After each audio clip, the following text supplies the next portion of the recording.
Hi all, wanted to talk to you about the Enlightenment, Romanticism, and the Birthmark. And let's look at the Enlightenment first. This time period was a time when the scientific method was emphasized. Advances in science brought many new things to the table, and it changed the way the world functioned. Before that, many parts of the world were agrarian societies, and as new inventions were being made, new things being discovered, people ended up moving to the cities. They would start working in factories where these new machines were being used, and this created the upper and lower classes. It's very notable in this time period. So the people who had to work in the factories became the lower class. The people who owned those factories became the upper class. And this will be a theme that will continue as we go into realism later. But during this time period, even though this happened with the changes in classes here, the goal of Enlightenment thinkers was egalitarianism. This was the buzzword of the century, and it meant the promise of fair treatment for all people regardless of background. So it was just a celebration of what the human mind was capable of. It was also a departure from religion, because the church had a stronghold during that time before, and would tell people what to believe about all kinds of things, also about the earth and how it functioned. And a lot of the scientific discoveries that happened at that time kind of turned what the church said on its head. So men began to recognize that they could reason for themselves and discover truth.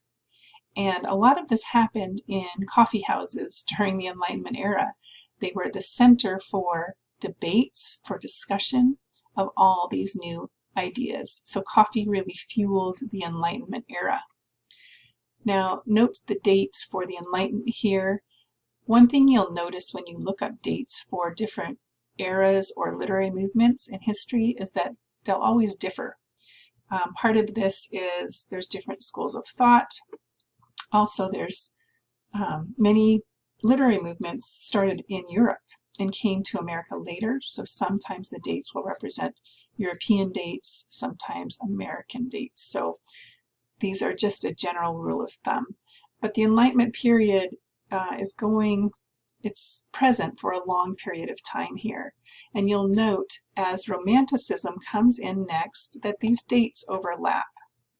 So this always seems to happen with literary movements or different schools of thought, paradigm shifts in history, is that one is still present even as it's going out and giving way to a new school of thought. And that's what was happening with Romanticism. A lot of people saw the effects of Enlightenment thinking on the world. For example, people moving to cities and working in factories, and cities becoming crowded and dirty in places that weren't like the beautiful countryside that they maybe have used to lived in.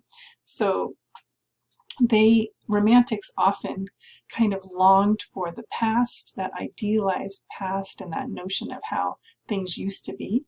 But they also kind of despised the emphasis that Enlightenment thinkers put on science. They felt it like it was too much, and it was taking an important part of the human psyche out of the way people approach things. So to the Romantics, they wanted to incorporate imagination and emotion into that rationality to balance it out. So it was partly a reaction to the Industrial Revolution, but it was also a revolt against the aristocratic social and political norms of that time and the scientific rationalization of nature. And some of those norms, again, were the prominence of the elite who owned and were wealthy on the backs of people perhaps that were working in those factories that they owned.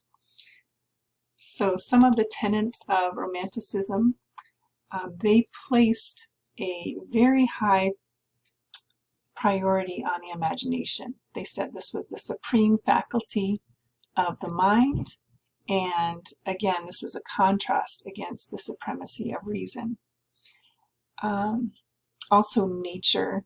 Nature was considered to be a healing power. You'll notice nature in art there at that time period, the Romantic art, as well as in the writing.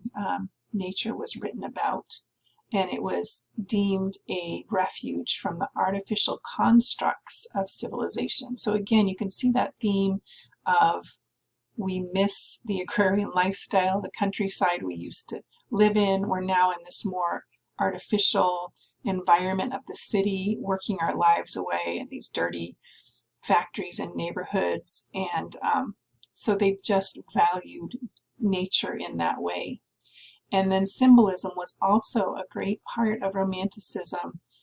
They liked to show, they viewed it as nature's language, but they like to show meaning through symbols, and you're going to see that in the Birthmark story. Now there's another part of Romanticism called Dark Romanticism, and this emerged a little later. It emphasized human fallibility and sin, and it talked about how even good men and women would eventually drift towards sin and self-destruction. And it often showed people failing in their attempts to make changes for the better. It concentrated more on these kind of tragic situations, supernatural, horrific situations. So Dark Romanticism definitely enters into the Birthmark. We'll see some of these elements coming out as Alymer is trying to attempt to make things better and actually make things worse. And it really kind of, the way he approaches this is very macabre and horrific. So let's look at Nathaniel Hawthorne briefly. He is known as one of the best known American mid-19th century Romantic writers. And he also focused on nature. So nature in Romantic literature is often moral, like there's a moral to the story and there's symbolic meaning to it. And the humans who challenged it without having respect usually learned a painful lesson in humility. And again, we're going to see that in the Birthmark. There's an element of nature. We're going to see Alymer challenge that, and he's going to learn a painful lesson. So first of all, let's look at this character of Georgiana in the Birthmark and what she represents, because Hawthorne is using her to represent romantic thinking. First of all, too, let's look at this date, 1843. So here we are, we're kind of toward the end of the toward the Romantic movement. But Hawthorne has seen the Enlightenment era go by. He's seen the effects of that, and he's also seen Romantic thinking. So he has both of these under his belt, so to speak, and he's putting both of these elements in his story to make a comment on them, showing how he feels, because he's one of the foremost Romantic writers, that Romantic thinking or ways of looking at things are better.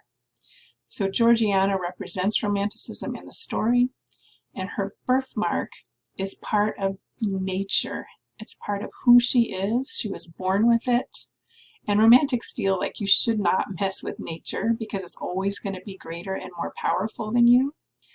But the birthmark does symbolize Georgiana's humanity, her imperfection, and her mortality. So this is the part of nature that comes in here. And Hawthorne is reminding us that we as humans, we're all flawed in some way, and we will all eventually die. And Georgiana is the embodiment of that.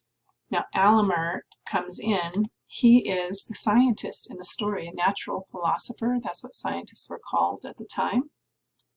He glorifies the scientific method, and his point of view just epitomizes Enlightenment thinking. He has a revulsion for the birthmark, and this shows how horrified he feels at the prospect of death. Before his revulsion to it, Georgiana always viewed it as something lovely. It was supposed to be a gift endowed by the fairies. Many people admired her for it. So this is the first time she's encountered this alternate thinking that is something ugly and that needs to be removed from her. And Alymer feels like if he can just root that birthmark out, that he can have the power to prolong life indefinitely.